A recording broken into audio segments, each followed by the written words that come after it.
就話原來咧你們要結出果子來，與悔改嘅心相稱。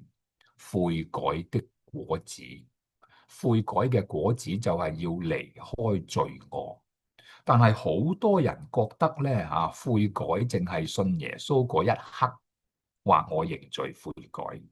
但係原來悔改唔係剛剛信耶穌嗰一刻，係我哋一生一世未死之前，你都要悔改啊！聽得明白嗎？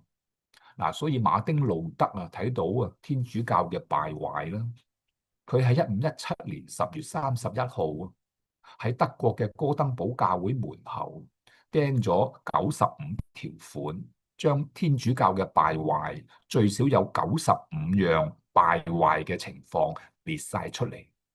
而第一條係乜嘢呢？就係話要悔改啊！要常常悔改啊，時時悔改啊，未死之前都悔改啊。點解馬丁路德會睇到呢個重要性？因為佢話天主教離經叛道，離開聖經嘅真理。但係當呢一個嘅馬丁路德睇翻聖經嘅時候，佢叫人向神悔改，而係呢個係天主教嘅問題啊。而我哋今日基督教咧，我哋傳福音咧，好少叫人去悔改，淨係話哦，你病得醫治啊，信耶穌啦意外冇死到信耶穌啦哇呢啲好實際噶喎好唔好啊？當然好啦，但呢啲唔係信耶穌嘅原因聽清楚，信耶穌係必須要認罪悔改，一直嘅悔改，一直嘅認罪。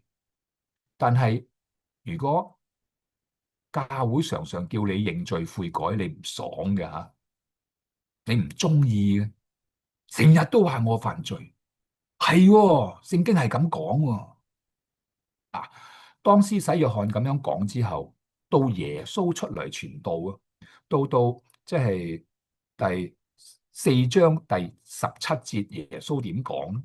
佢話從那時候，耶穌就傳起道來說：天國近了，你們應當悔改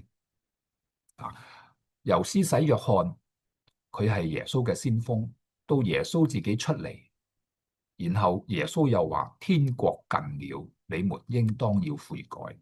再進一步，我哋睇到咧，當主耶穌差遣門徒出去傳道嘅時候，門徒亦都係咁講嘅。